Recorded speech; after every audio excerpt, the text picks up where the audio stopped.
Good afternoon, everybody.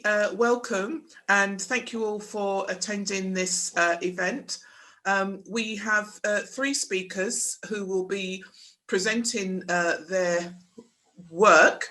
Dr. Deborah Outhwaite, Dr. Jacqueline Baxter, and Dr. Kevin Richardson, all of whom are going to present slightly different variations on the theme of post-pandemic leadership. So my task with Lindsay is to just sort of introduce, I guess to some extent, why we feel that the issue is important and relevant.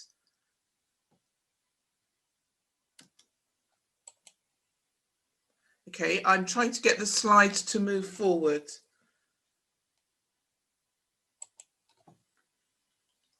Okay.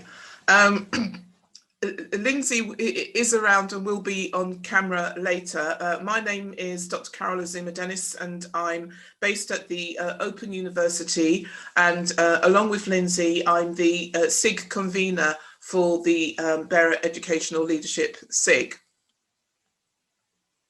Hi. Of course, we've entitled the session Post-Pandemic Leadership, but I have to start out with a disclaimer. Post-pandemic is a moment that may or may not come. Will we overcome the pandemic, or will we simply learn to live with it? We really don't know at this stage. We certainly, I planned last year on a conference at the Open University to happen in March. We planned on it being a grand celebration of all being on campus together and all meeting together. And of course, we've just completed that conference and everything was online. So I think in making references to post-pandemic, we are possibly being optimistic and premature, but nonetheless, Deborah, Jacqueline and Kevin are each of us going to help us navigate through our utopian hopes and dystopian fears, all of which have been inspired by the pandemic. And of course, this is, I think, a key moment for anyone who has read or remembers reading Naomi Klein's The Shock Doctrine. We know that these moments of crisis, actual or perceived crisis, it's only a crisis that produces real change. Milton Friedman is not somebody who I cite often or with any degree of enthusiasm, but nonetheless, here we are. And what happens during that crisis, the actions which are taken depend on the ideas which are lying around. And he suggests that their basic function is to develop alternatives to existing policies, to keep them alive and available until what is politically impossible becomes the politically inevitable. With that in mind, we can look back to the most recent crisis prior to the pandemic. We can go back to 2008 when we had the financial crisis and look at what has happened in the regional world of education, higher education, post-16 education since that time. We find that part-time study, which is the usual route taken by adult students, has declined by some 37% compared to what it was in 2008. That's according to Universities UK. According to the Learning and Work Institute, between 2009 and 2019, spending on adult education fell by 47%. Participation rates are at a 23-year low, with just 1 in 3 adults doing some form of formal education. In thinking about these figures, I was reminded that in the 1970s, there used to be an absolutely dreadful sitcom. I think it was called Mind Your Language or Mind Your English or something like this. But the point in reference in it is that it was set in an adult education class. And it just occurred to me how far we've traveled from that time when an adult education class was so much part of, if you like, the national consciousness, that it could be the site of a sitcom compared to the Queen Vic or the Rover's Return in contemporary times. And what a distance that we've travelled since then. Of course, since 2020, with the onset of the pandemic, we can see that there have been 1 in 10 people in Australian higher education has been made redundant. Actually, I think that it's higher than this. It was 10%. It's now running at something like 13%. And as we know, that's not just 13% of individuals. It will be 13% in terms of full-time equivalents. And so it will be many more individuals, as we know that there is, a precariously employed set of people who are working in higher education. And so 1 in 10, that's the scale of the redundancies which have happened in that institution, or those institutions, since the pandemic. In the UK, 3,000 higher education staff have been made redundant, and certainly freedom of information requests from that figure is based on freedom of information requests made between March and September, which were answered by 104 universities. And of those, 46%, so almost half of them, were planning to make redundancies by the end of the autumn term. And so we can find that certainly the impact of the pandemic is a precariously employed, the fixed term, the support staff, the 0 hours are those who are the most vulnerable. Lindsay. Yeah, so I mean, following on from what Azuma's just said, one of the reports you'll have read yourself, the Green Paper that came out earlier this year from the government, and that title there really is around, well, all those statistics that Azuma's just presented, well, where are we heading? Because actually what came out in earlier this year was how we need our further education colleges, and we've now got a really exciting time to be boosting those adult skills and adult education, because it's not just, we know that it's generally young people that have lost their jobs through this pandemic, but actually how many people having to retrain or having to upskill themselves or having to prepare for a completely different organisation to the one that they worked in maybe last year. And actually, when you look at adult apprenticeship programmes, or I should say higher education apprenticeship programmes, the increase in higher education programmes has been enormous compared to sort of post-16 apprenticeship programmes. And it's what are we thinking? Where are we going? We've got all these statistics that say we've got so many people that have been made redundant. We don't need this level of workforce. Yet actually we've got a future to think about for all these adult education programs, and where our young people progress on to after further education college. So it's just really that thought about what do we need to do? You'll know yourself, the OECD will say that we have we rank very poorly in terms of productivity compared to our European counterparts.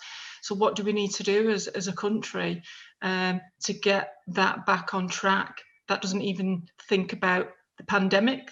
It doesn't even take into account Brexit, and all these things are happening and we still rank very poorly productivity wise. So what's the future going to look like? Thanks, Azuma. Okay. In terms of thinking about the pandemic and the impact that it has had on different communities, one of the concepts which certainly jumped out at me has been from Akili Mbeme, who talks about necropolitics. And I think one thing that has become so clear or so sharply focused is about how contemporary processes of pauperization, precarity reveal increasingly masses of individuals who are now governed through their direct and indirect exposure to death.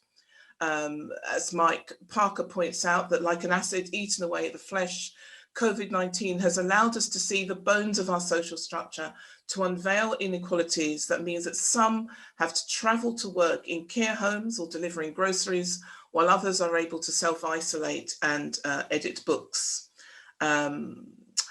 Nonetheless, there is always moments for optimism. Those are my dystopian fears, sort of laid bare. As Arundhati Joy points out, that historically pandemics humans allow us to break with the past and imagine our world anew. And it's probable that this pandemic will be no different from previous pandemics. It will serve as a portal, a gateway between one world and the next. And it's up to us to look. I see that moments like these are an opportunity to let certain ideas just lie around, and to be there and be available to be picked up and acted upon when and if the time comes. So you are, of course, invited, if you would like to make a comment, to just outline, if you can, in a few sentences, what your utopian hopes and your dystopian fears might be. I don't know if that lends itself to something that's very easily summarized. And it's really just to let you know that as part of this event, we want to discuss and animate this space of post-pandemic leadership, and we will be inviting people to contribute towards a suggested Bearer Blogs series. And you can email 500 to 750 words about this issue of post-pandemic leadership. And if we have a coherent collection, it's something that we can seek to pull together a series of ideas around the subject. With that, I'm very, very happy to wrap up and to introduce my colleague Deborah Uthwaite, who will be talking around this issue in terms of research that she's currently involved in. So I'm going to be off mic and off camera and hand over to Deborah. Welcome, Deborah. Thank you, Azuma, for that lovely introduction. Thank you to Lindsay.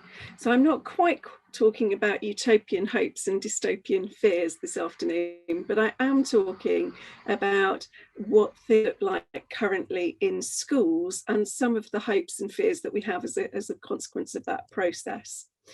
So I want to talk a little bit this afternoon about that whole kind of concept of post-pandemic leadership. So what do schools currently look like? We're not really post-pandemic yet, are we? We're still very much in that kind of issue, and we can see, with the global context, that things are actually substantially worse. I want to talk about what the biggest challenges have been of COVID, the costs, the structures, the assessments, the new ways of learning in schools themselves, but also the new ways of working in schools, and the amount of system change that we've actually had recently. Now, I'm going to start by getting you to type up 3 words into the poll, which you should have coming up, and it's, in your view, which factor of recent changes in or with schools have been the most significant? So just have a think for a minute and type in 3 words that you think have been the most significant relating to schools. So any three things that you can think of on this active poll. It just gives us an idea of where your thinking is about schools and the processes relating to schools. Great. So leadership's always a good start, because leaders and school leaders have obviously been in a very difficult position.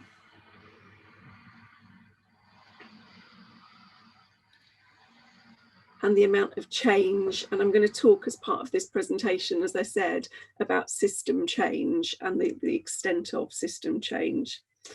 Yeah, business can be, it's one of those words that can happen in a number of different ways, isn't it? Business, the business of going about your role, of going about your everyday business. I think that's really important. Exams, absolutely. I'm going to be talking about assessment, and we've got there IT. And obviously we're going to be talking a little bit today about the tech divide, the digital divide, access. Laptops is one thing, but actually dongles to access the internet is something entirely different. Inequality, and that's a really good one, and we've seen that through the pandemic. So inequality is something that is really, really important and has been really very obvious. great. Role of SEND, I'm going to talk about that. Safeguarding and wellbeing, social and emotional needs. And in schools now, we've very much rotated round to looking at health and wellbeing, mental health in particular. Leadership, focus and training, online learning, accountability, I can see in there now, and tests. All of these are exactly the sort of thing that we're going to be talking about. So that's brilliant. And we're going to come back to that at the end of this presentation and just review what 3 words you perhaps think are most important. Lovely that somebody's put personal interactions here. You know, our personal interactions, how well we get on with people, working with people, I think that is really critical, really important. Ethical leadership, fantastic. Decision making, yeah.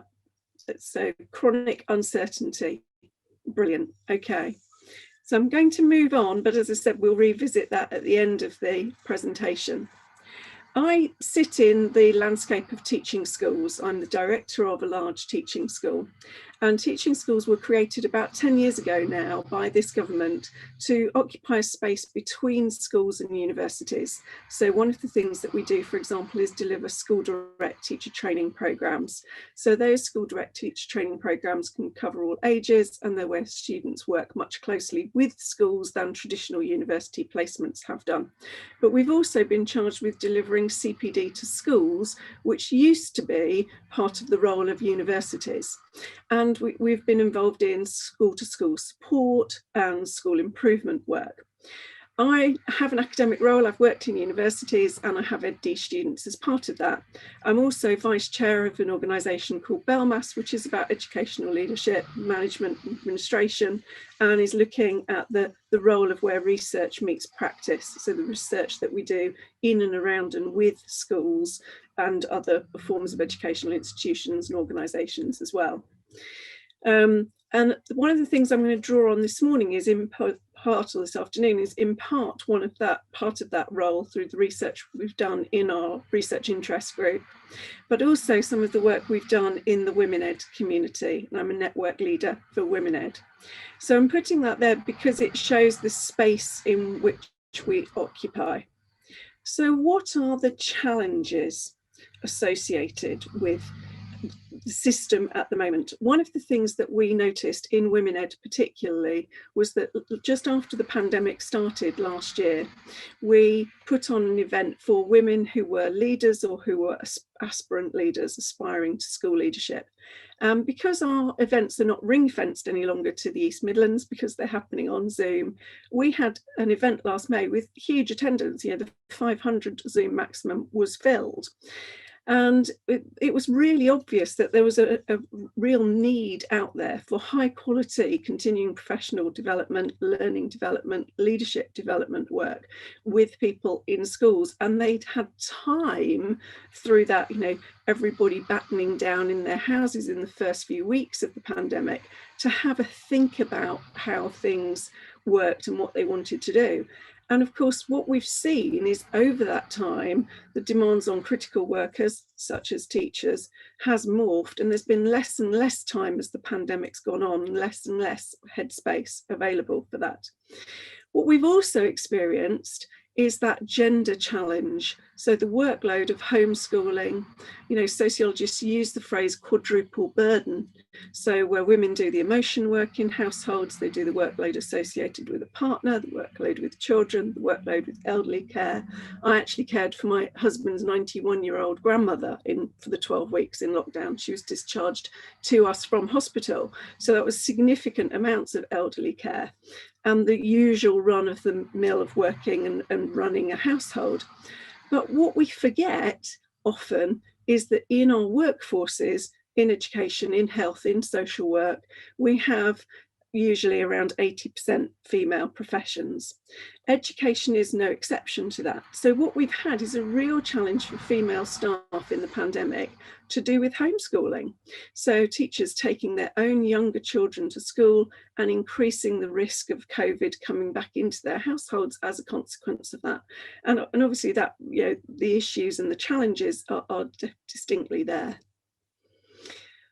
Now, the costs associated with the pandemic, you know, we're not post-pandemic yet. We're still mid-pandemic in some ways, aren't we? And those huge costs at the moment have clearly fallen to schools, to multi-academy trusts, to local authorities.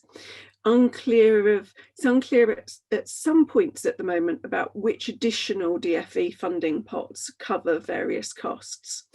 And we have costs of wider system change. So, for example, I'm going to talk later on about the fact that we've got local authorities in some ways versus MATs. We've got what we call a dual middle tier being created in schooling between the Department for Education and schools. That band in the middle is changing massively. It's also very evident that we've got costs to the system of leadership lost through early retirement, and I think that's really significant. We've also got costs of loss to the system for staff, either staff who've been directly shielding or have got family members who have shielding, who have just decided that it's not worthwhile, the risk of carrying on in their teaching posts. And then we've got the group that we're referring to in ITT, into initial teacher training and education, about the legacy cohort. So last year's PGCE courses lost about half of their teaching practice.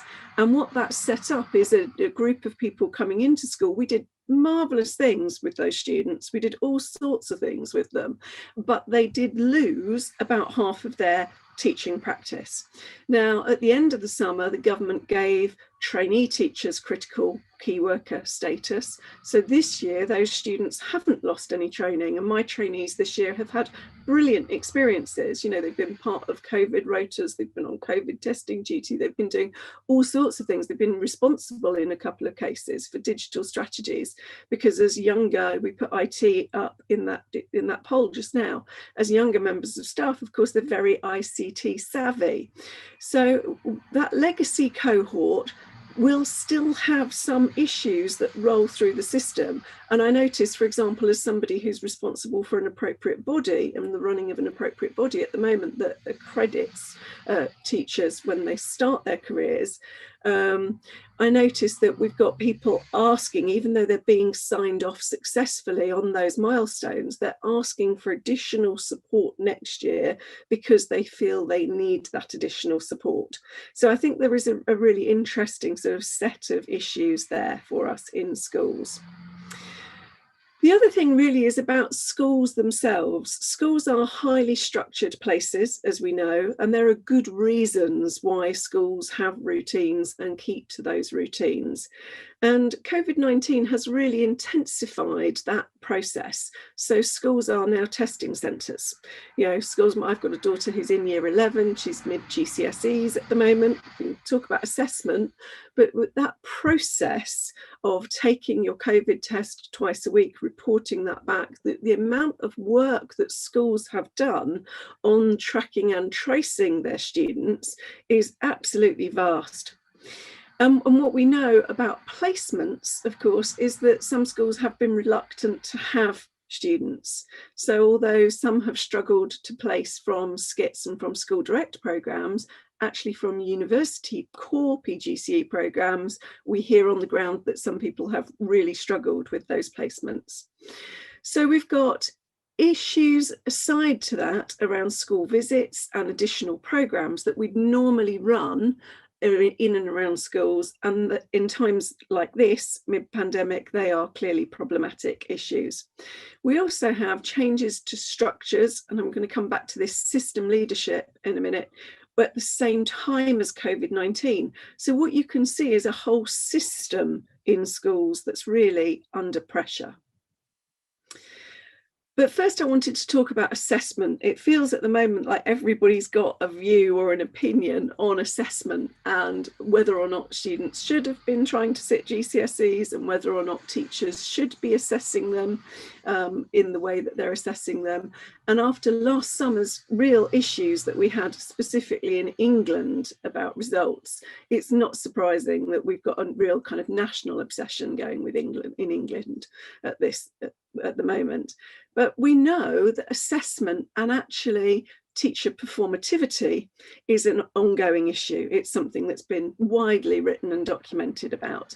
We know that we had a debacle with last year's results. We know that students are currently living through a battery of tests, and at the same time we're putting in strategies around mental health and well-being, and we know that those countries that are higher up, for example in the PISA data, are often also countries that have lower rates of mental health and higher rates of student suicide. So I think there is a lot there around those issues, but what for me is the real question there is around trust, DFE trust of teachers in the system, professionalism, professional identity, students really being known by teachers, which is obviously hard to do after 10 years of austerity, increasing class sizes, reductions in school funding, and of course the pandemic hit at that point. So you can try and invest in a system in the same way that we have in our health service, but if you're investing in a system at a point of an end of a decade of austerity, that is clearly an issue.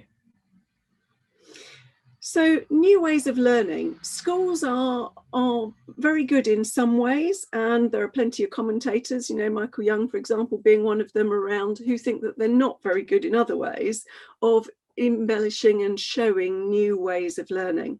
I was talking to somebody yesterday about a primary school down the road where they're using Edward de Bono's thinking hats in primary schools as a way of enabling young students to compartmentalize their ideas and understand that people have ideas that are different to them.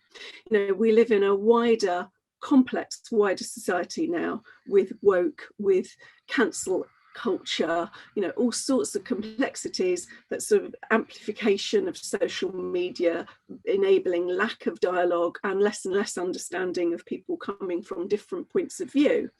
And schools are often not good at doing that, and not good at, addressing things like, for example, the diversity agenda, although they are trying and they are getting better. But what the pandemic forced was this concept of everything going online very quickly in the way that we're very used to in higher education. And what we found was that some people just ran with that and could do it brilliantly, whereas others actually had to have some time.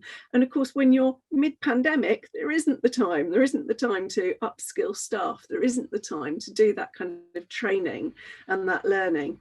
And of course, the support and structure that surrounded that at the beginning was very ad hoc, and over the last year has become much, much better. So schools are still complex places. We still have bubbles closed in schools. So we've still got parallel learning going on in schools and issues around in-school support. Lots of people, like we would previously, our national leaders of education, our national leaders of governance, who would be out in schools supporting them, can't get in at the moment and aren't doing that. And then there's the whole role of what happens to students outside school. So the time-consuming nature of providing all sorts of support for students outside school, not really being able to take place at the moment. So we've then got this conversation that goes on around lost learning and catching up on lost learning. And I've been, part of the organisation of summer schools and things for this summer. And there is something around that, around the sort of performativity drive from the Department for Education on that, as opposed to a wider looking actually at what skills people have learnt from being at home, from perhaps spending a bit more time with family members at home, and the life skills that have gone on as part of that process. A school local to me, for example, has sets 100 challenges for students to do across the duration of their time in primary school, and one of those is make a cup of tea. That was something that every child could do in lockdown. So all those different kind of life skill based tasks are not necessarily acknowledged or discussed. The way in which we discuss soft skills is perhaps not there and perhaps missing from the curriculum. We've talked a lot about higher education in that introduction that Azuma and Lindsay gave us, and I think higher education Are we going to be back in the autumn? Is everything still going to be online? Are those online elements expanded? How do students feel about still getting full fees, you know, when they're not in? And all of those actually are things that impact on schools. Schools have to advise their 17, 18-year-olds whether or not to apply this year, whether or not to have another gap year. We know lots of people took gap years this year. We know that creates an ongoing problem for the system. And then that leads us to new ways of working from home. And this is something that's really been loved by some people and hated by others. But the idea that we could suddenly go back to being office-based and there isn't some kind of lasting legacy from working from home once we've overcome the digital issues and once we've overcome some of that digital divide seems to me not realistic. You know, I think there is still a range of different issues that are needed there. You know, I know schools that have done Easter holiday revision, for example, with students in the last couple of weeks when we were off on Easter holidays, that they've done that all online as opposed to physically, having sorted out devices, having sorted out dongles, having sorted out Wi-Fi connection using those. But we've got schools and residential support that are really needed, particularly for our SEND children and adults. And we've had lots of households who have been pushed into crisis in many ways by this pandemic. So we've got all the things that Lindsay and Azuma were just talking about, you know, lack of skills, increasing redundancy, higher unemployment, increased financial pressure, all again at the end of a decade of austerity. So there's a really kind of problematic issue there around how we work about things and work out how we're going to do things moving forward. You know, we know that our young people need routines and need to be kept safe, but actually it's more than that, and there are still lots of debates there that I think we probably haven't had. One of the things that the research project that Jacqueline's coming on to talk to you about next, that my head teachers in the city that I work in have been involved in, is actually around capturing some of that data. So I wanted to talk a little bit about system change, and this is specifically in the English system. We've had huge amounts of system change whilst this pandemic has been going on. You know, we've had the creation of 81 teaching school hubs in comparison to the 900 teaching schools that existed before that. So we have around 800 teaching schools, not a few more actually, that are making staff redundant this summer, to add to that list of redundancy that Azuma was just talking about. And our alliances are disappearing at a rate of knots. The DFE have stopped what they call the Annex G grant, and that money from September transfers across to teaching school hubs. And that means organisations like mine that have, for example, run an appropriate body, don't do that. That transfers to the teaching school hub from September. We don't monitor NQTs, that transfers to the teaching school hub. We don't deliver the early career framework, that transfers to the teaching school hub. And through that process, as people are made redundant and those allegiances change, as you have that system leadership shakeout, lots of local contacts get lost in that process. You know, people take different posts and the skill set and experience goes with them and gets used in different ways, but it perhaps does mean that it's not used in the same way. So the year before last, we had the core content framework changing the nature of the PGCE programme. This year, we've had what we call the early rollout of the early career framework, because from this September, we have the new mandatory early career framework, which is a 2-year process that creates early career teachers.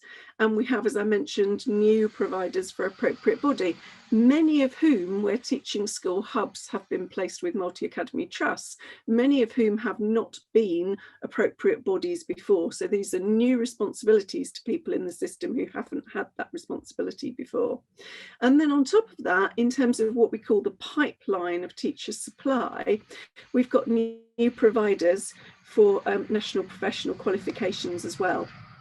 So I'm going to hand over to Jacqueline in a minute, but I think what I see in terms of the implications of system change are the loss of leadership, early retirement, perhaps lack of people wanting to step up because of some of the pressures that I've discussed, this worry about lack of return to flexible working and the demand for flexible working that's there.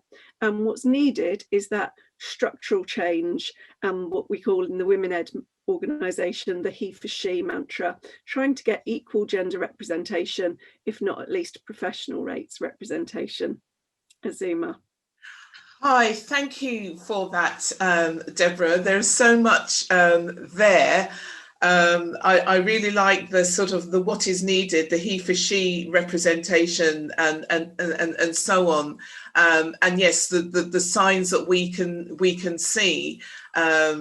Yeah, those are brilliant.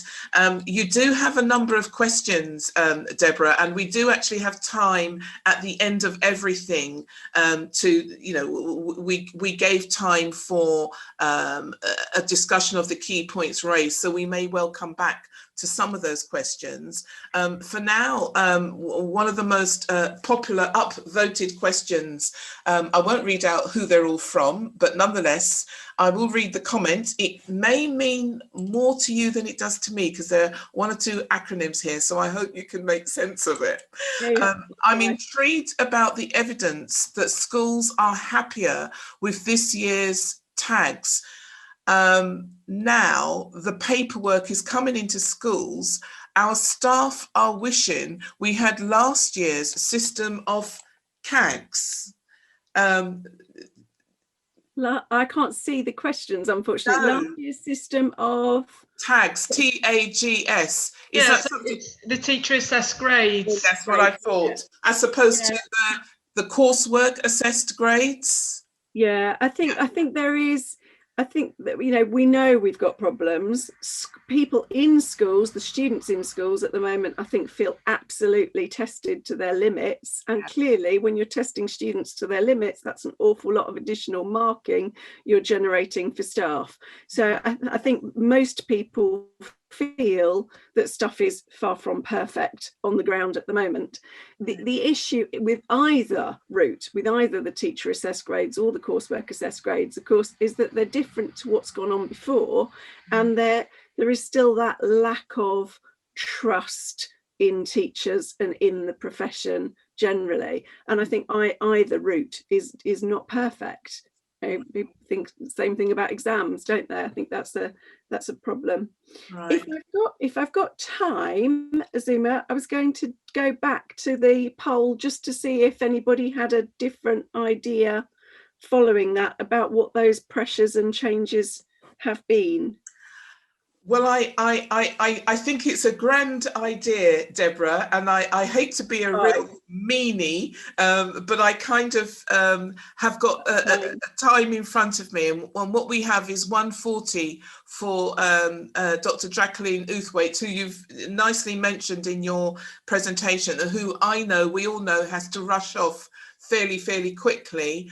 So if it's okay, I'm sorry. That's fine. Okay, I'd like to invite Jacqueline Baxter to switch her camera on, switch her mic on, to join us and to start her presentation. And I will neatly disappear. Welcome, Jacqueline. Thank you. Thanks very much. Thank you very much for that introduction, Azuma, and thanks to Deb as well, Deborah, for that really interesting presentation, which picked up on a few of the points that I'm going to make in mine. So my talk's slightly different. I'm going to talk to you about a research project that was launched in January, funded by the UKRI. And that research project was to ask the question, well, what's going on in terms of development in schools? What's going on? What has the pandemic done to schools' strategic leadership and strategic management? What's happening now in terms of digital learning? What was happening before in terms of digital learning in schools? And what's going to happen post-pandemic, or as we'd like to say, from here on in, because we're certainly not out of it yet, as my colleagues have said. So that's what this project is about. We're investigating the strategic management of online or digital learning in English secondary schools during and post-COVID.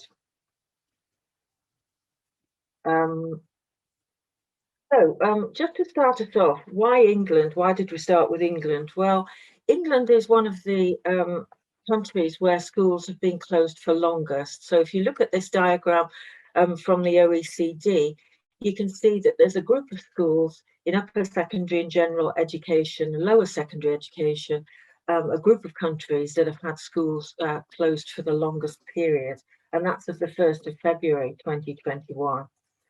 And there's not very much known about how people have actually managed the digital and online learning. There's been an awful lot of talk about schools going online, but what does that actually mean? I'm from the Open University, as you know, and we have a very mixed mode of delivering online learning. We deliver some online, some via relationship with the BBC, some TV programs, etc., and some face-to-face stuff. So by online learning, we tend to refer to a very mixed mode of learning, which is what we're trying to interrogate in terms of schools and school leadership. So the research consists of 60 interviews with heads and CEOs of MATs, a questionnaire to 4,000 schools, and we're including a 10% sample of schools that are in areas of high socioeconomic deprivation. And that's specifically to look at elements, particularly relating to hardware, but also connectivity as well, and to see how those schools have coped within the pandemic, are coping, and how those, how any innovations, etc., that they've had to put in place are going to play into how they approach learning and how they use digital forms of learning in the future. So in order to have a look at that, we adapted Pantagruel's model, which looks at online learning and the management of online learning according to four different levels. So the first level down at the bottom there is what he calls substitution. And this is when tech's used quite passively to support teaching. So that might be individual teachers playing with online programs, using them with their learners, but in a fairly low-key way. Level 2, in terms of that adapted model, is what we call augmentation. This is when traditional pedagogies are adapted for the online environment. So, for example, I might feel that a particular subject or a particular element within a subject might be better delivered using an online program. So that's when thought is starting to really come into play there, and starting to be thought of in terms of how can we change and adapt these pedagogies for the online environment. And once they're adapted, actually, how does it go back and change the pedagogy that we thought was effective? So it's a two-way thing, really. And I'll go into that in a minute. And then we've got level 3, which is called modification, which is where real strategic thought's given to the design of online learning. So this is where teachers and heads of department, curriculum planners are looking at their curriculum and thinking, okay, how are we going to integrate online learning? How are we actually going to deliver and add value to the curriculum by delivering particular aspects of it in an online or mixed mode way?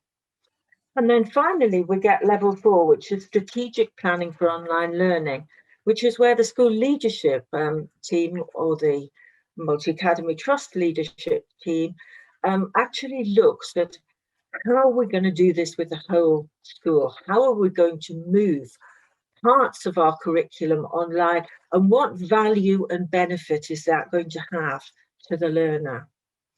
So those 4 elements, those 4 stages of online or digital learning are where we start off.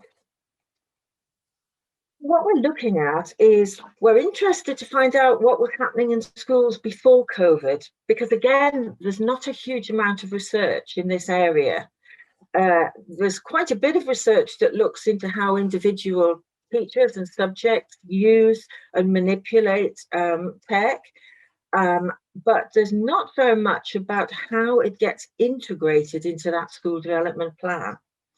So what the question that I'd like you to respond to is, which level do you think that schools were, are, or will be at before COVID, during COVID, and after COVID? Okay, so which level do you think that schools would be at during those particular periods?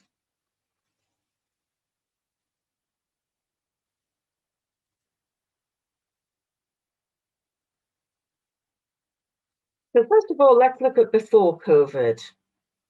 Where do you think most schools were at before COVID?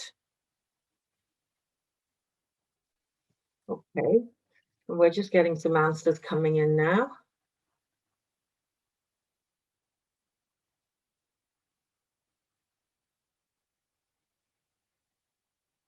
Just give it some time, because I think there's a 30-second delay between you putting your answers in and me being able to see them on the screen there.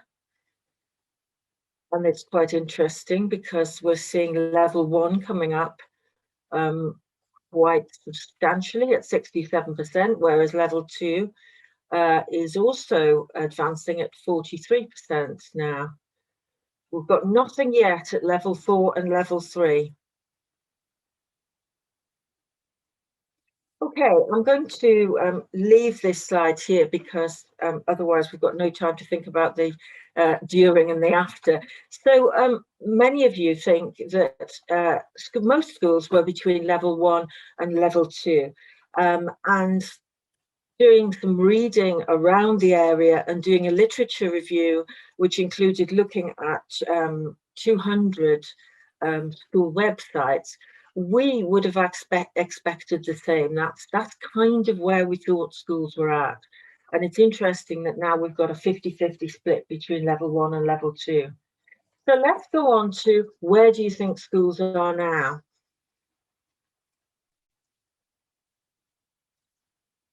Okay, and we've got on this slide, we've got a definite move up there. So we've only got 18% at level 1, as you can see. 36% think that schools are now at level 2, and 50% think that schools are now at level 3. So I think the evidence that we can see there is that now we can see that there is strategic thought, or you feel that there's strategic thought being given to the design of online learning, how it adds values to learners, and how it can enhance current offerings. So let's go, because we've still got nothing in level 4, so let's have a look at the next slide. Going forward, where do we think schools are at going forward? Okay, so now we're seeing some evidence here of level 4, which is where you feel strategic planning for online learning, which links to whole school or department approaches. And also we're seeing a good deal coming in at level 3 as well. And yet back there at level 1, we still have some representation. So why is this interesting? Well, it's interesting because that shows that you feel that going forward, that schools are taking this this crisis, and out of crisis are seeing opportunity. And I'm not saying that I'm not one of these utopian people that pushes online learning at all costs. Far from it. There are, I mean, I run the Centre for Research into Online Learning and Innovation in Online Learning at the Faculty of Business and Law at the OU, and we research critically, and we look at areas that are of particular challenge to teachers as they go forward with their online learning careers. And teacher identity is something that Deb raised earlier as well. So let's have a look at what's actually coming out of our research so far. I wanted to go back on that. I wanted to go back a slide, but it's not letting me. Thank you. Okay, so where we are now, well, what's coming out of the data, and I would stress we're at an early stage in our research. The project has 18 months to run, and we started researching on the 1st of January, so we are at the early stages, and we'll be publishing an interim report on this in June. But just looking at level 1 here, going up from the bottom of the screen, we're finding that quite a bit of evidence that pointed to schools wanting to engage more in online learning before the pandemic, but being hampered by a lack of hardware and connectivity. We are not seeing much evidence of lack of will amongst school leaders to actually create more or go into digital learning in a more organized and focused way. Far from it, we're not seeing that. What we are seeing is that before the pandemic, there were huge issues across the board, and that is in schools that are in areas of high socioeconomic deprivation, but also in schools in more buoyant areas where the hardware and the connectivity were problematic enough to put schools off wanting to advance to level 2 there.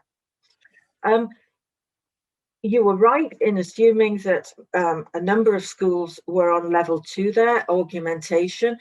We are seeing evidence of a lot of creativity from schools before the pandemic, and looking at how traditional pedagogies can be adapted for online and how added value can be gained for learners by doing that.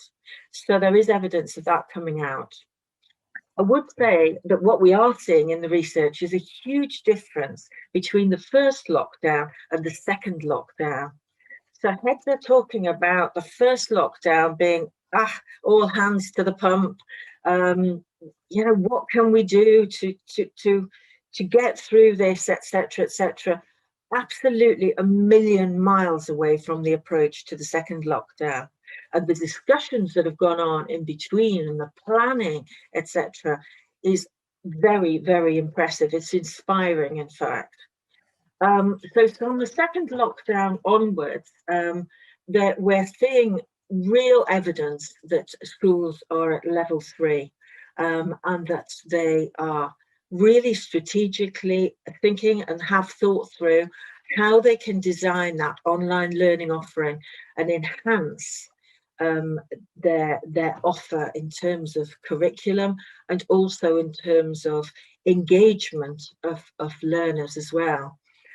Very interestingly, just anecdotally, just talking to one head teacher the other day, who reported that actually it wasn't he wasn't a head teacher, he was a CEO head teacher, but he was reporting that many of the head teachers within that particular MAT were reporting that some learners who wouldn't engage normally in the classroom were actually engaging fully when the learning was online. And this was obviously extremely interesting to the heads and to the teachers. And there seemed to be some consensus that this was happening. And when one of the learners was asked why this was, that they were engaging a bit more, they were saying, well, online, it's only you and me. I can't see anybody else. So I think there's some really fascinating pedagogy and insights into you know, how online learning can work in secondary schools going to come out you know, from this work, but also from the other good work that's going on in the area. And post-COVID, we are seeing some very, very impressive stuff in terms of what is happening in the future, and particularly in terms of heads' visions. COVID although it has been horrendous for schools, horrendous for teachers, horrendous for us all, is out of that we are getting insights about how it can be. And interestingly enough, one head teacher said, when I asked about during COVID, they said, well, we had online learning in our strategic plan. It was a 3-year, obviously, strategic plan, school improvement plan. And we implemented that plan literally within 3 weeks, between the first and the second lockdown. So we are seeing creativity. It's not utopia. There are challenges, and I'm going to talk about them now. But we are seeing an awful lot of exciting stuff coming out of this in terms of school leadership and the implications for school leadership going forward. So I'm not going to read through all of these because you can see them on the slide there, but these are some of the key themes coming forward in terms of challenges.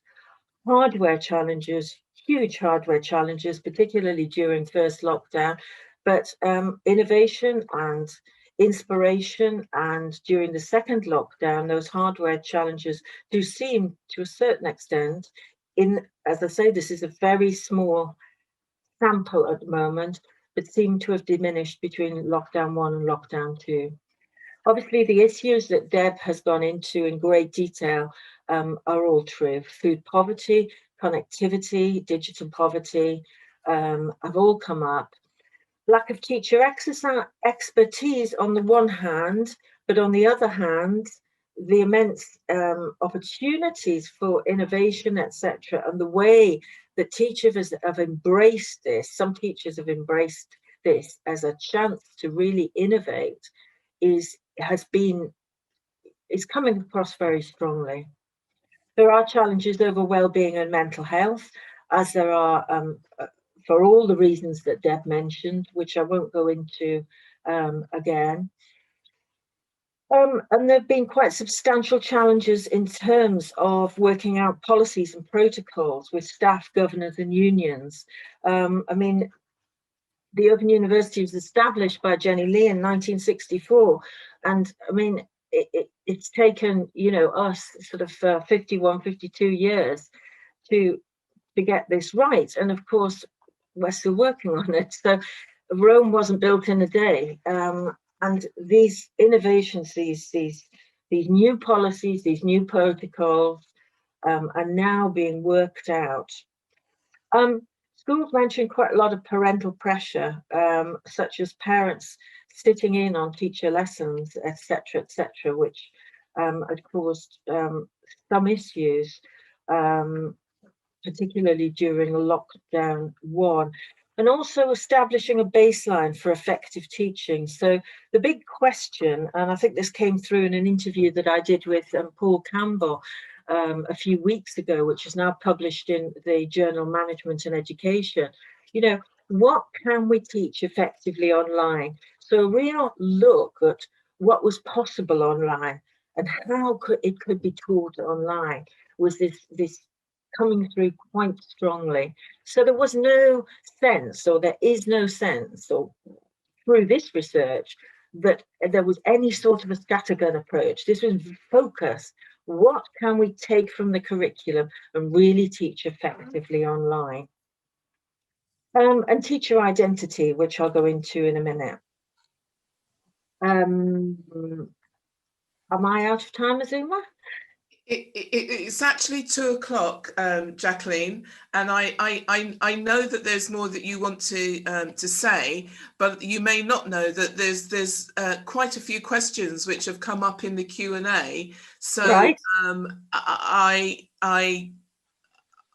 I wonder whether we want to take those questions now, or can I just go on to the opportunities, because I don't want to leave everybody just with the challenges, so I'm just going to whiz through the opportunities there. I'm gone. Yeah. Okay. 2 minutes. So innovation, new ideas are being tried, teacher-led innovation, the freedom from the constraints of policy just for a short time has really shown, really given the opportunity for teachers to take back some of that autonomy and agency that I feel has been lost over the last 30 years. New roles supporting strategic implementation. Heads are now looking forward. How can we create new positions that are going to support our digital drive going forward?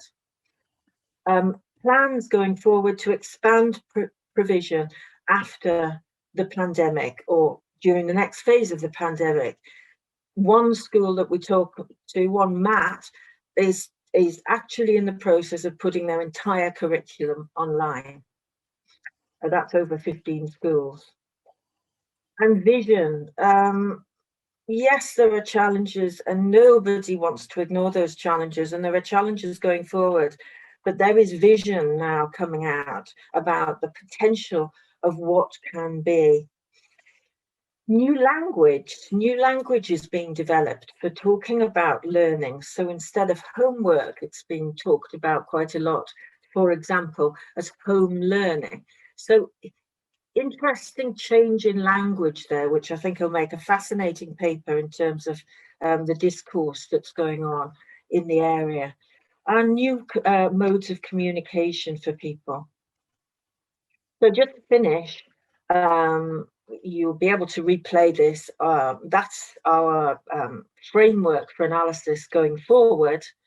And there's a Padlet that you can engage with that asks you, what do you think are the key leadership opportunities going forward and the challenges? I'm going to skip over that now because Zoom has reminded me about the time factor. I'm just going to leave you with what we have got in terms of the insights for management and leadership going forward. And one of the key areas that I'd like to pick up on this slide is the fact that there has been, there's a lot of talk of mutual support between MATs.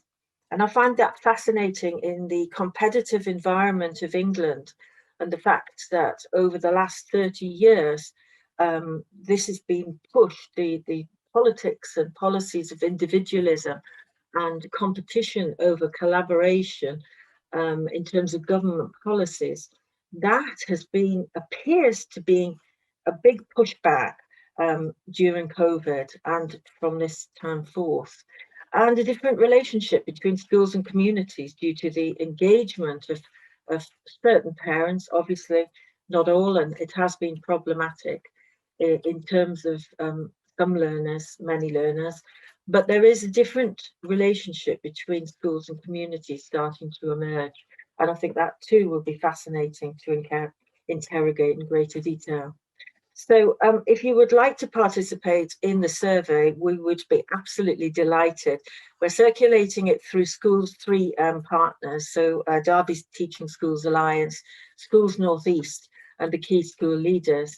But if you would like to take part, that survey is open to August the 21st. If you would like to be interviewed, we're offering a £20 Amazon voucher to those that take part there as well. And you can see that all by clicking on the website. So thank you very much.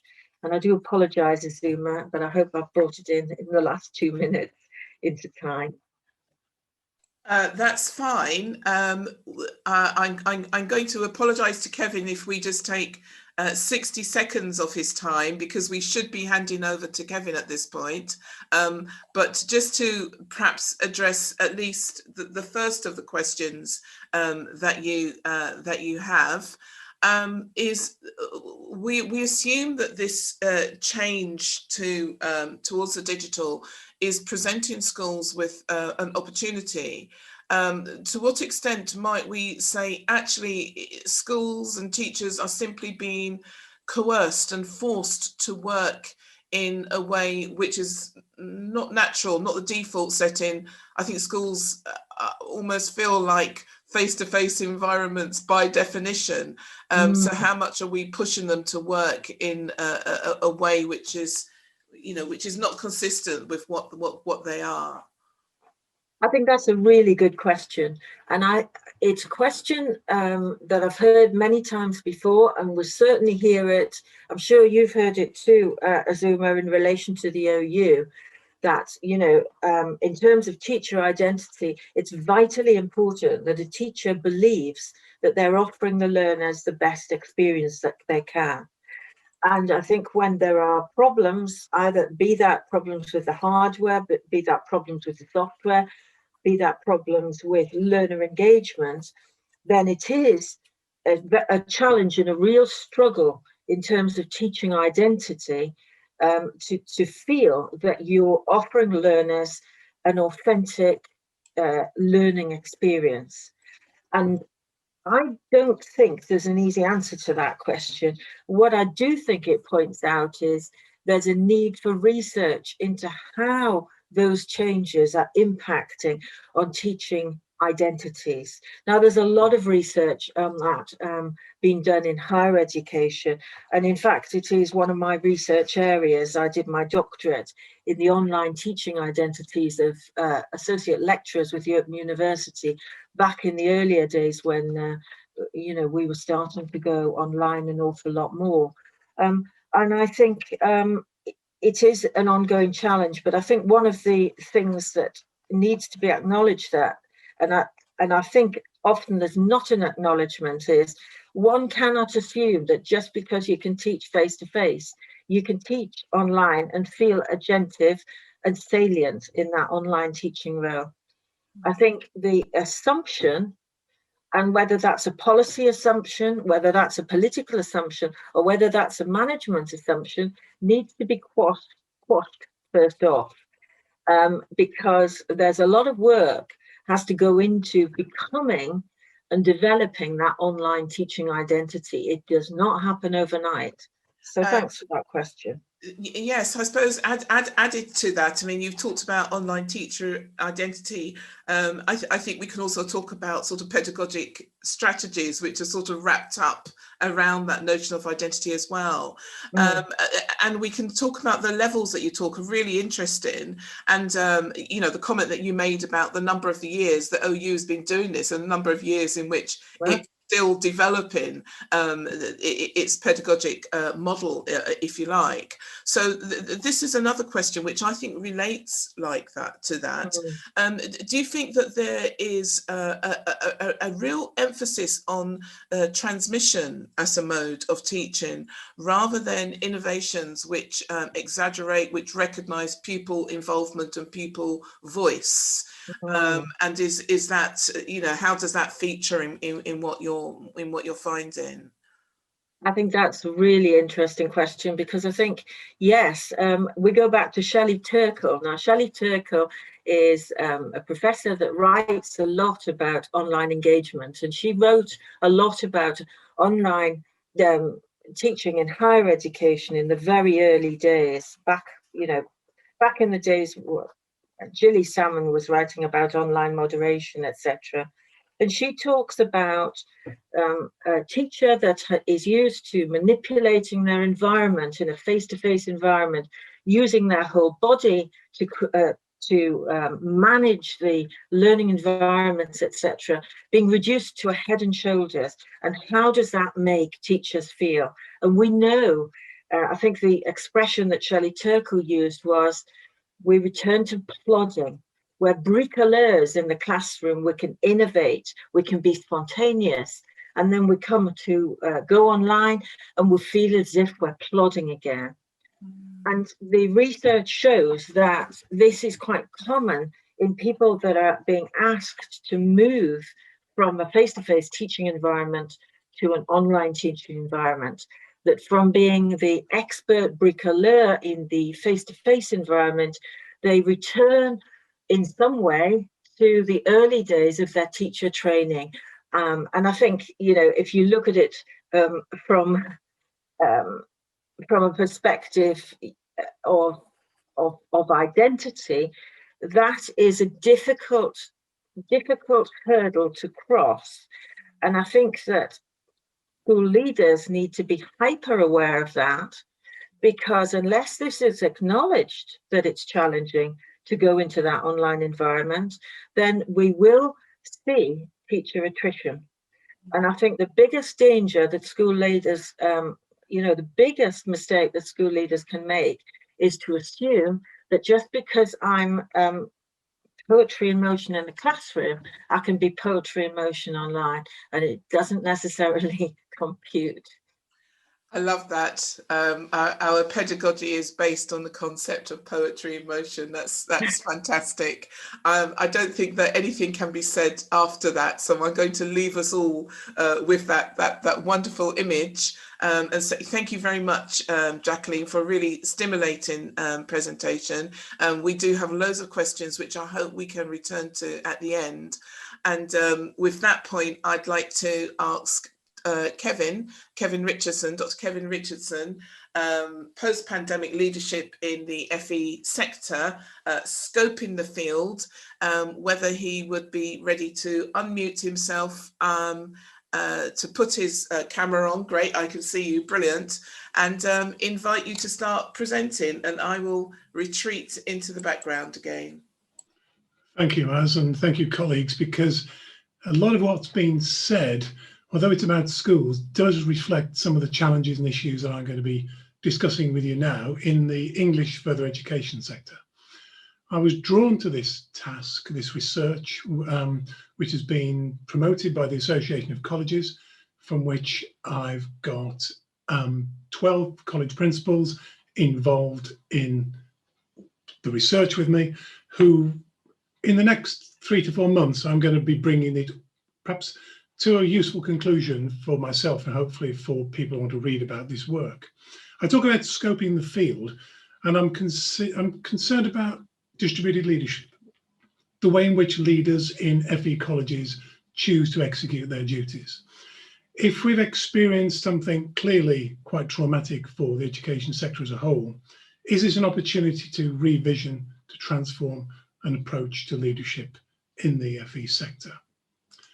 I've just got these initial comments I picked up from college leaders to start with. And they said, perhaps reflecting on what it's been like in the last year, leadership has been about the ability to let people down at a pace that they can cope with. This principal was talking about some course they were on, and they probably bastardized a quote. But I just thought they were letting people down. They knew they were.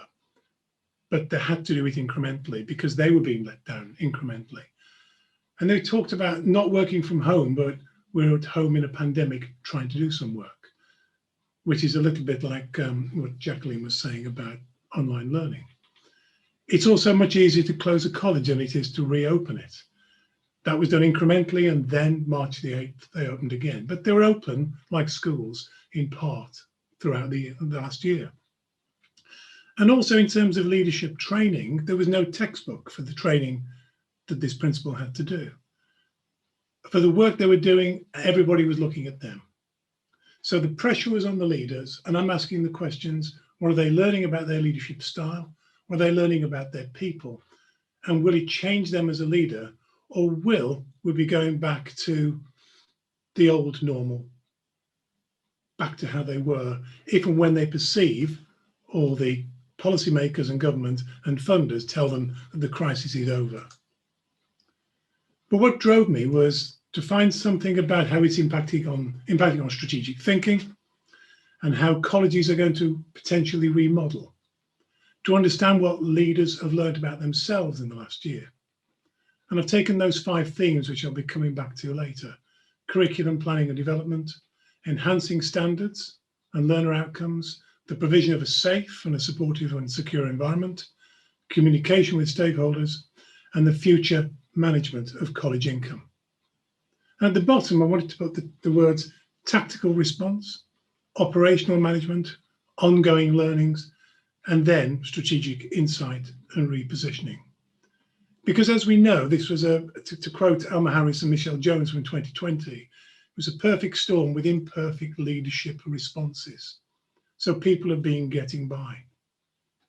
Crisis and change management are now the essential skills of a school leader, is also a phrase I picked up from them. but is it an opportunity, a once in a generation opportunity, to revision and transform colleges? That quote comes from Bebington in relation to Australian universities, but it also applies to the FE sector. So what I'm thinking about and want to share with you is that bottom line. Is there any more business as usual? I'll give you a brief overview of the sector as it stands today, consideration of the key themes, think about the pre and post-pandemic sector, give an overview, talk about colleges in context from March 2021, and then from my research touch on the 6 themes I've been exploring, 5 key points from each of them, with 2 summary points for you to consider at the end of each of those. But I think it's impossible to just think about the FE sector in England as it stands today without looking briefly, very briefly, at the history. 1993, there were 427 colleges. Today, there are 237. Those 237 are 164 general FE colleges. And I won't go through the rest of them, but I'm predominantly interested in general further education colleges. One of the principals I'm working with is from a 6th form college, and they are very much aping the characteristics of the GFE. But through various funding bodies, mergers have taken place. And if you look on the right-hand side of the screen, there's been a significant number of mergers since 2015. So this will have impacted on how leaders see their role, what pressures they're under through policy changes that may be reversed or misinterpreted, the pressures from Ofsted, the pressures from competition, and eventually looking at survival. And survival has been mentioned by a couple of colleagues already today. And this survival means that sometimes they opt for merger, or they are approached by the inspectorate to consider merger after a less than successful Ofsted. Whether the less than successful Ofsted is a product of reduced funding and pressures from policy is another thing. When they get to the point of failing an Ofsted, then it triggers, or it has been triggering, a number of changes to the sector. So I'm expecting another 2 or 3 mergers from the literature I've read this year alone. So we could speculate how many colleges will there be in the country in 10 years' time, given this pattern, and what is that doing to leaders, and how is it affecting the way in which they execute their duties. But if you look on the left-hand side, the pressure I've touched upon has been about financial viability, reduced funding in real terms, about recruitment challenges, competition, decline in perceptions of the quality of provision, a real challenge in retention and progression of learners, therefore limited resources for learning comes out of this, and still raised expectations. And a paper by Hill, James and Forrest in 2016 is still relevant today. Do leaders think cautiously and act cautiously? Do they become more managerialist? Do they become more operational? Or can they be creative and take risks to move their organization forward? There was an area review of the sector in 2015, which was pushing mergers.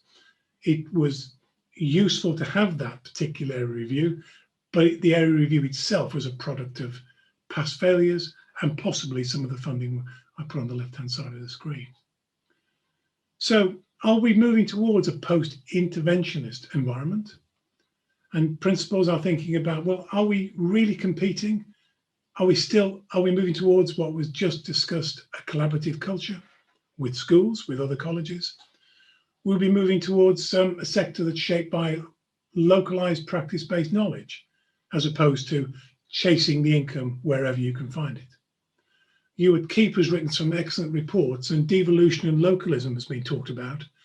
And very recently, we've had the College of the Future report, which again is talking about a 10-year development of how colleges could develop to serve their locality, again, for the public good.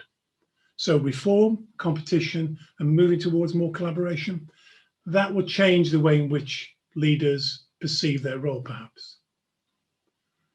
So what have they been expressing to me in recent times? Well, they've got the challenge of moving online, which we've heard has affected schools significantly and seriously in the same way it's affected colleges, but with a different age group, possibly with different level of resources. They've been focusing on ensuring effective learning and teaching. Safeguarding has become a much more significant issue and responsibility, according to my interviewees, in the last year than ever before. Supporting the mental health and general well-being of staff has been significantly more significant, and the financial impact of COVID on the college. But on the right-hand side, they've been supported with a moderate amount of extra funding to help with small class sizes. We have got the concept again of the Lifetime Skills Guarantee, which was mentioned last year, a National Skills Fund, the white paper, Skills for Jobs, and then the pressure of potentially having to return 90% of the Adult Skills Fund. So leaders are surviving perhaps and operationally getting by.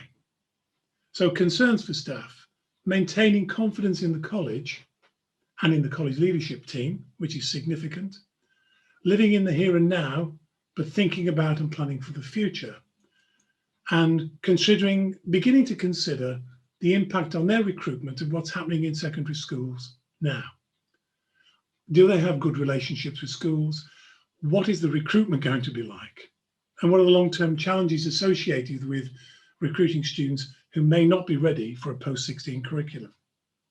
I won't go through them, but look at those 4 bullet points in red at the bottom about what I think Deborah was talking about, lost learning.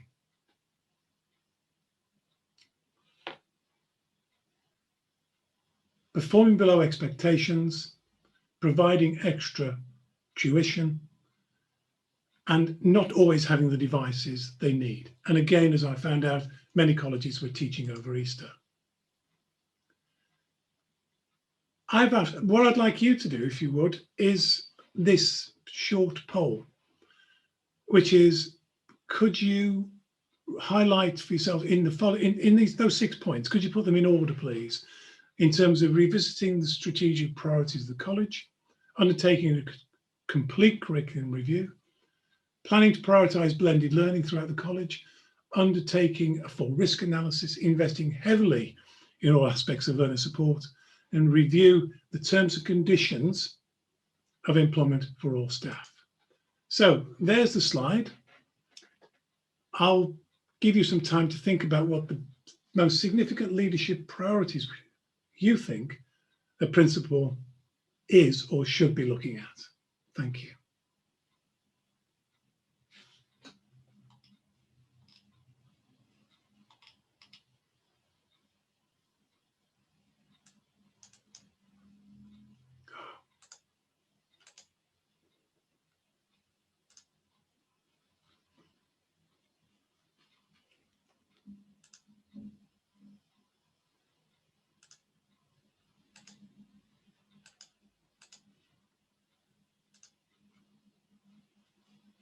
I'm not seeing any responses in there, I'm afraid.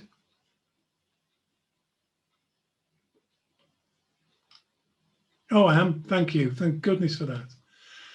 That's really interesting for me. Apologies if I didn't realise that I didn't remember there was a delay, but it's developing as we're speaking here, and I didn't expect to be looking at terms and conditions in my conversations with principals.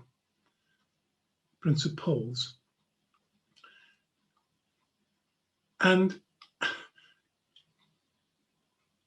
waiting for it to settle down a little bit there, I'm just seeing learner support. Again, that has been significant. I'm going to give you some information on that.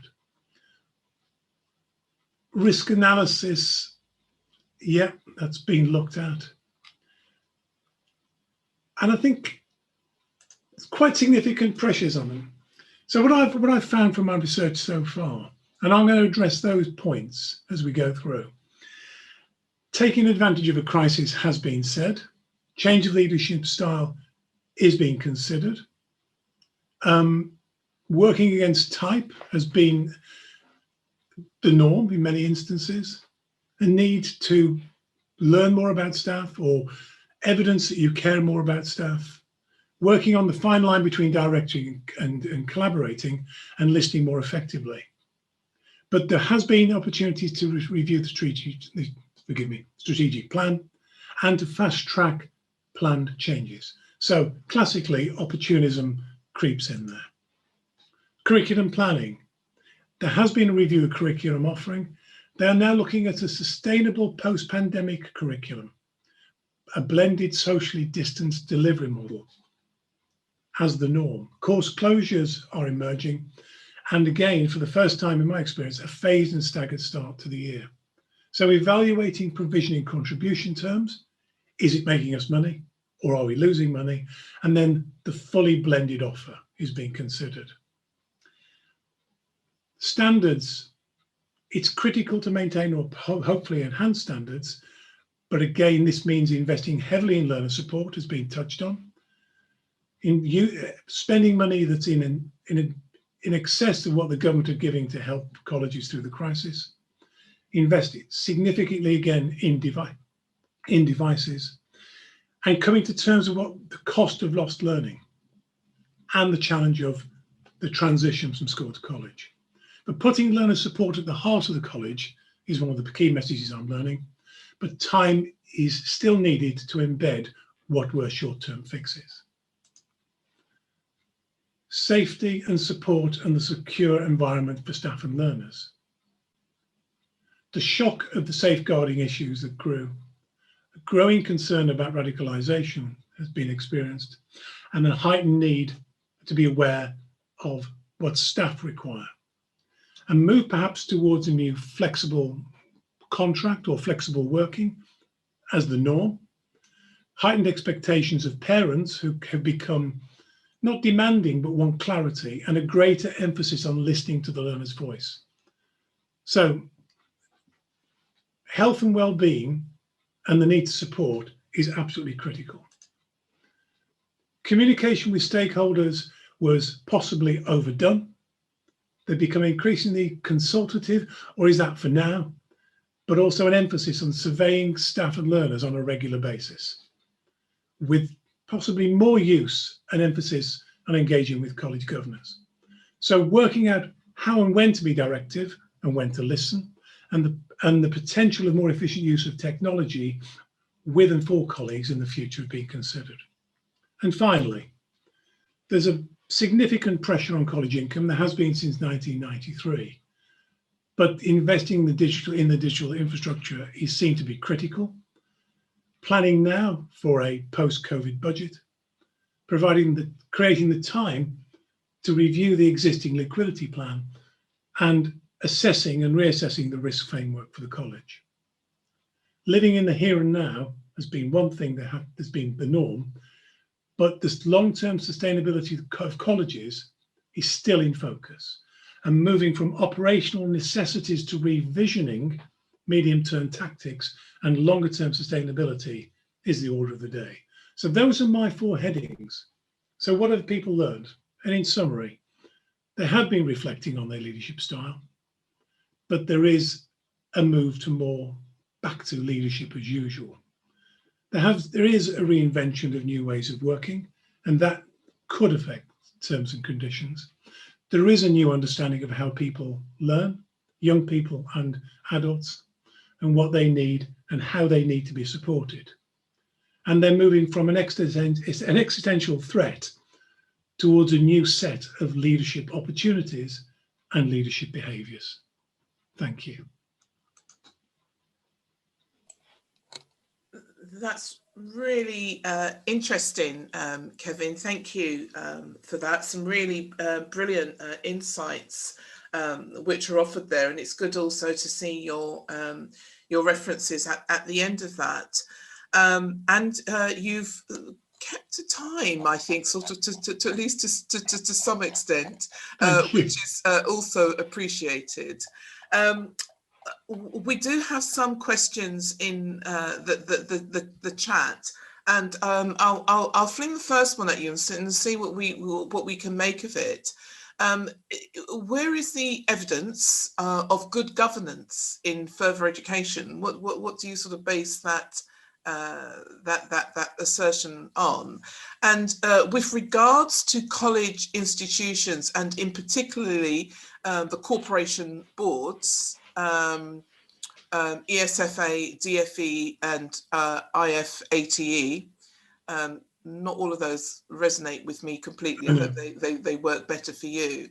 And I think that's connected to the question about good governance. So the question comes in lots of different parts. And what defines success? Is it an Ofsted outcome, or is it financial viability, or something else altogether? Yeah. So I hope that's sort of clear enough as a set of questions. Yeah, well, given I've been talking and engaging with leaders, I haven't focused too much on governance. Okay. I've been looking at the here and now. Okay. What was the impact of the pandemic on the way they perceive their roles? How are they conducting themselves, and to what extent is it changing their perceptions of leadership and their role as leaders? I think it was about survival. And I think the new purpose and the way they were thinking about how they were going to develop their budgets and how they organize their staff and how they organize learning in a COVID friendly or COVID secure manner. So it was about finance, leadership style, learning what the staff need and learning what their learners need in order to, in parallel, respond to the Skills for Jobs white paper. So the purpose of education was to recruit, obviously, to target, to ensure that you're serving your local community well, engaging with employers, engaging with parents, and delivering the learner outcomes. There's a multi-layered set of pressures on colleges, and they existed before the pandemic, as schools had their own pressures before the pandemic. What I'm trying to work out is, how will leaders change their approach to leadership as a result of what they've experienced and what they've learned about the world that they're responsible for? Yes, and I suppose a bit of me is thinking that there is another angle on that the world that they are managing has changed. The people that they are managing have definitely changed. And so how will they respond to that? But that's not a question. That's just me taking on what you're saying. And thank you for that response. I hope that sort of gets to it. Another question that I think is worth considering is, do you agree that the core purpose of further education is to give people the technical skills they need to get good jobs and boost the UK's productivity? That's a quote from the DFE. That is the purpose of education, according to the DFE. I guess principals, college lecturers, and indeed students, and indeed employers may have a different set of core purposes. But nonetheless, how principals answer this question will affect how they prioritise their work. Well, that's interesting, and it's interesting to see how they will be reviewing and developing and changing the curriculum offer, what they will choose to not do in the future, who they are listening to in regards to what curriculum they should be providing. Employers are supposed to be guiding and the government and informing colleges what they should be providing for the local community and for the business community. I think there's been a very poor track record of employer-led shaping of the curriculum, and it tends then to be shaped by the lead bodies and the colleges themselves. I think the purpose of education, and someone who's come through the further education system, it used to be second chance opportunity. The average age is 26, 27 in the sector of students. So it's not just for school leavers. It's there to serve employers and to provide part and full-time education. I think there should be a growth in adult education in the next few years because of the adult funding that's coming through, as limited as it might be. But I think the role of FE is to serve the local community, to serve school leavers serve adults in the adult education field, as you touched on in your introduction, and to be there to fill an essential gap and to play a core role in the community as a whole. So far, it's been prevented from maximising its contribution through funding, through competition, and through overlap of provision between schools, colleges, sixth form colleges, and private training providers. The next 10 years, well, I think the ground will shift again. And I think colleges will come to the fore and will have much more of a central role in the education sector as a whole. Well, let's hope so. That sounds almost utopian to me, Kevin. So. But an idea that I certainly think that I, along with loads of others of colleagues, would really welcome. I have to say that the point of this session now really is to invite both Jacqueline and Deborah to return. And I think what we had scheduled for this time was a much more, and Lindsay, if you're sure Lindsay's not gone off anywhere, was to invite a sort of a general discussion between all of us, really. So I wonder how we can start that off, because of course most of the questions are directed at particular individuals rather than generally. But I guess one question which I think is quite general is what we think about the cancellation of the exams, and how those are likely to affect either schools or colleges going forward, and how leaders are responding, should respond, and so on, as an opener perhaps for everybody. Oh Interesting how we haven't all jumped at once. Yes. Oh, gosh. Well, that was you jumping, yeah. Deborah. Yeah, well, I mean, that is the last question you asked me, wasn't it, at the end of my session, really, about how, the experiences that we've had have been so testing heavy again.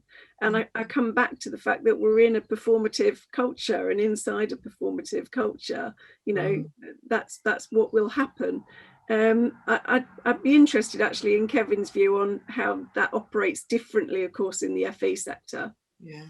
Well, I'm going to say to you and to everyone, I think this is an opportunity for further education, because if we can encourage people to naturally flow from school to colleges without the pressure of potential failure at school, or even with inflated grades, forgive me for saying that, as long as we give young people the opportunity to progress post-16, whether it's at colleges or schools, I think then we have a great opportunity to transform and develop their lives. So if they might have failed at 16, but now they're going to pass at 16, however we define that, and then they do move on to post-16 education and training, I think that's a wonderful thing. I think I failed at school, and I know many people have failed at school. I had an opportunity through further education to move on, and then throughout my career, having got an ONC in business studies. I want to see more people not feel stigmatized by what they experienced at school when it didn't work out well for them the first time. So if that means inflation, change, opportunity, then great. I'd like to see more of it. So I just want to be open about that from my personal experience. It's interesting, Kevin, what you say about that experience of going to college, because I think if those students then have a positive experience at that college, they will keep coming back to that college. Yeah, that local community college will be part of their community, and coming back in 10 years' time if they want a career change, or 5 years' time just to upskill. There is, a lot of potential for those colleges to be the heart of the community. And I was really encouraged with what Jacqueline said about what's happening in schools now, and I'm hoping it continues to be progressive, because the blended curriculum in post-16 colleges now is going to be the norm. The principals I'm listening to are planning for smaller class sizes and blended learning, and learning at home, learning at college, in hopefully that utopian way of digital natives feeling comfortable progressing and using technology in ways that I've never had the opportunity to do so. And I think it could be great if Jackie's worst case scenario doesn't emerge and leaders in schools have that creativity to support their staff, to support their learners, because then progression will be natural to this world I'm seeing that's definitely coming in FE from September. I think it's very interesting, Kevin, and I mean, just to pick up on that point about the digital learning, I mean, I think what I mentioned about the some learners preferring the digital environment because they felt as if it was just them and the teacher in the room rather than them and the whole class. I mean, if you think about it, you know, a lot of school-based learning is based on models of extroversion. In other words, group activities, extroverted activities. You know, it's all on problem-based learning and getting together in groups, etc. And actually, you know, research shows that, you know, over half of the population are introverts. They prefer that quieter approach. They don't like that instant feeling that they have to answer questions. And I think, you know, research in higher education shows that those type of people do very well online because the environment suits them. And I think, you know, if that applies in higher education, then it's going to apply to compulsory and further education too. So I think there's potential there that we're only just seeing the tip of the iceberg of at the moment. Yeah. And finally, there's a few colleges investing heavily in staff development and in capital investment. So they are modeling best practice to make the learners and their parents and employers really comfortable and confident that the post-16 environment is well-resourced, staff are ready and supported to deliver in the way that learners prefer to learn. That's really interesting. I mean, I know certainly in FE, there's been moves for quite some time to shift towards a much stronger online learning environment. And I think much of the thrust behind that is the perception that it's cheaper. So colleges have talked about, let's get 10%, 20%, you know, pick a number from the year and put that down on your target. That's how much of our curriculum we want shifted online. And, you know, what we know that the pandemic has done, as I think was mentioned by one, maybe all three of you, is that strategic plans, which were in place for over 3 years, over 5 years, have suddenly had to happen overnight. But as we know, the thrust behind why you're doing something has a profound impact on what you do and how you do it.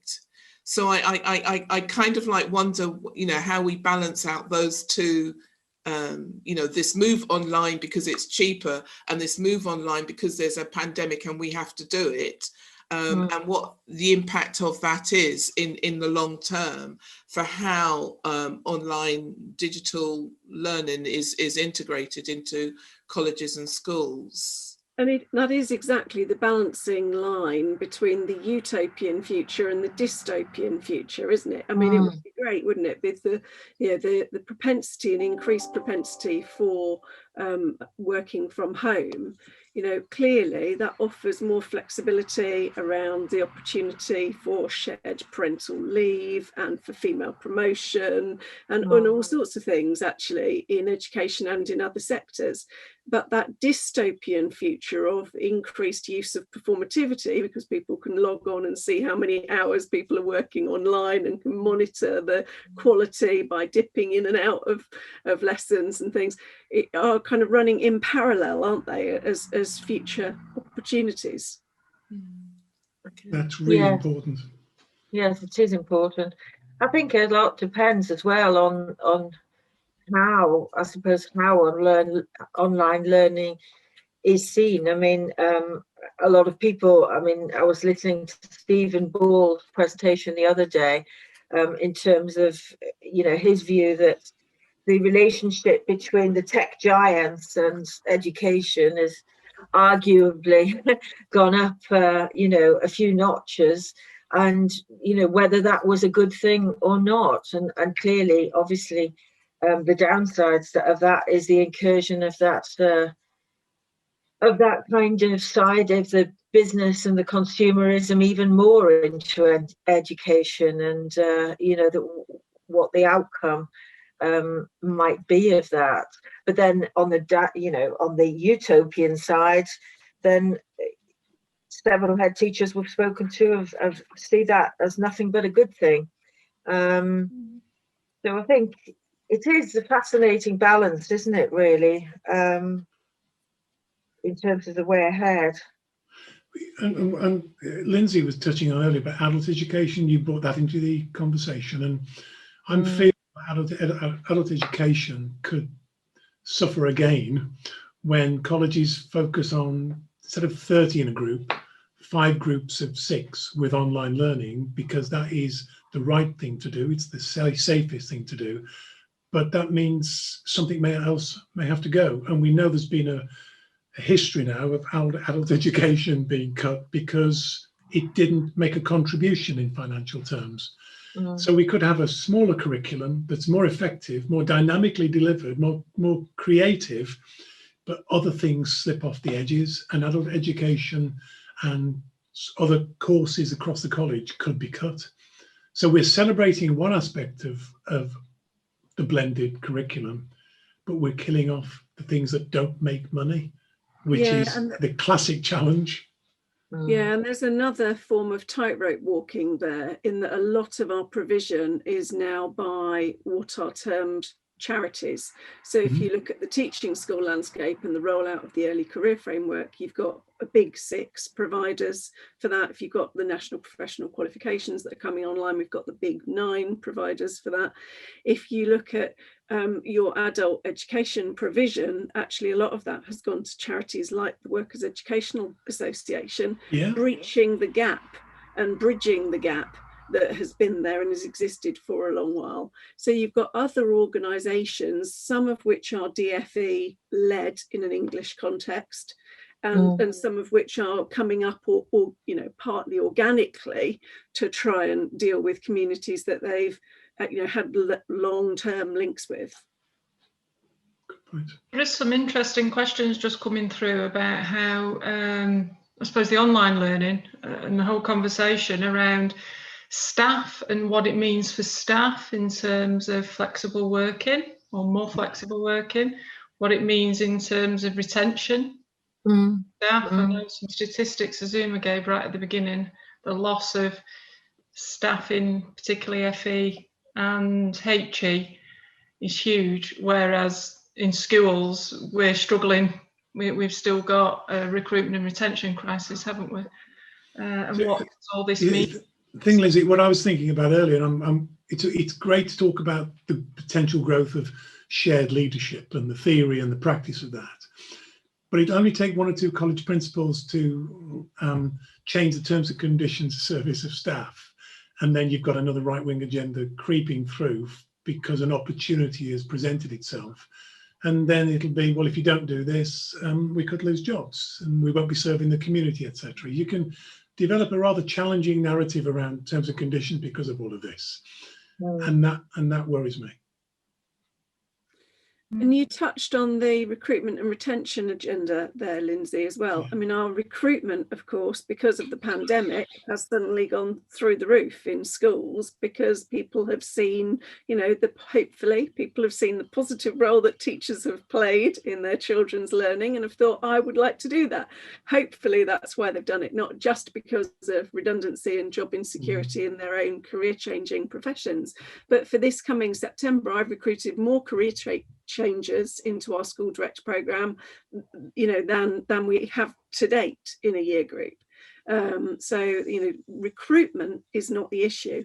Retention, when you then look at those things that Kevin's talking about changing contracts and changing nature of contracts, and the changing nature of contracts because, again, of this difference in the middle tier, you know, these tensions with declining local authorities, increasing multi-academy trusts, and some of the changes in the employment practices of the multi-academy trusts. You know, some are excellent and still have teacher standards, teachers' pay and teachers' pension. Some don't. Some have local authority pensions. Some have less than local authority equivalent pensions.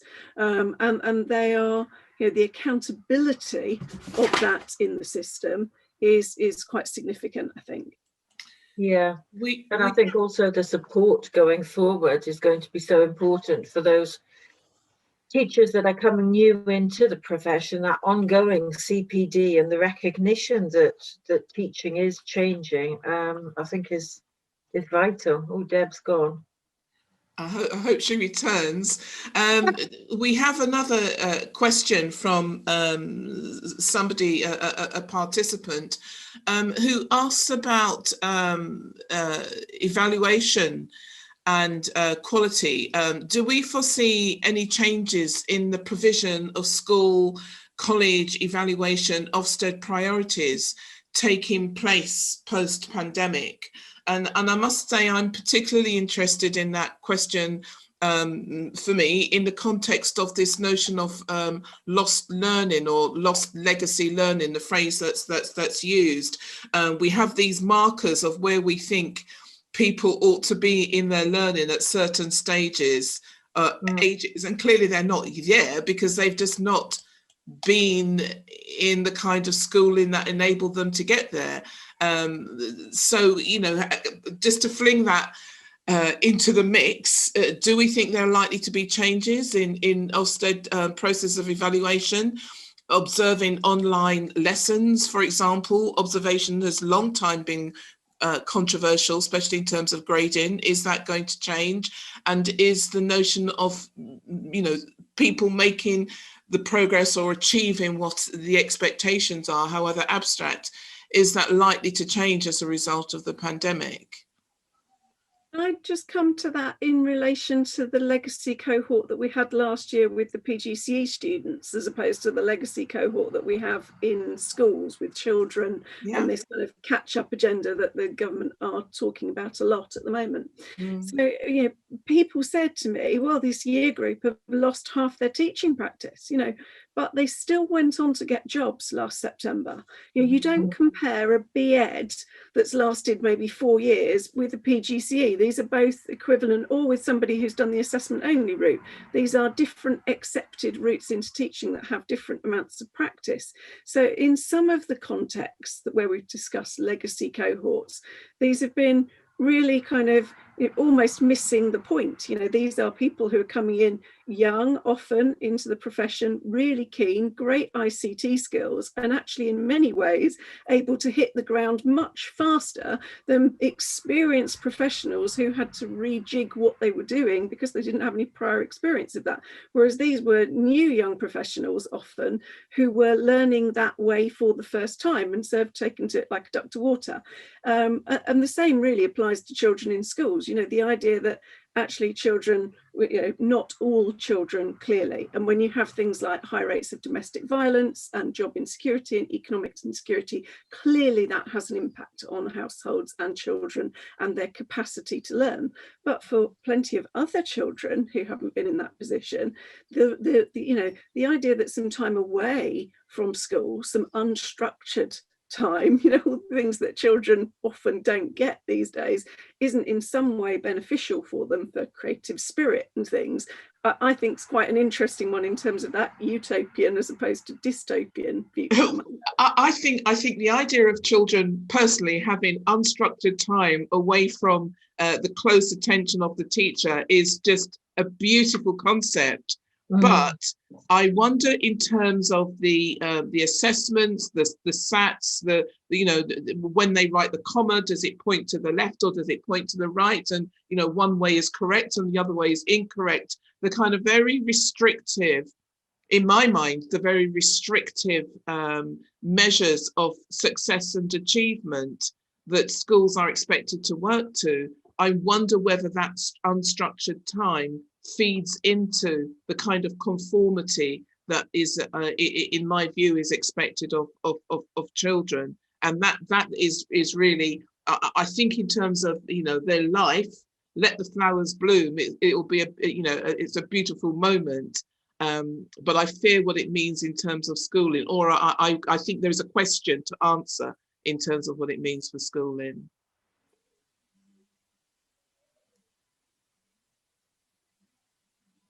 Okay, we actually have 4 minutes left now, and I wonder whether anybody, if there are any sort of final thoughts that you have that you would like to sort of leave people with in terms of this session, in terms of post-pandemic leadership. I mean, I wonder, is there a clear question about it? Is there such a thing?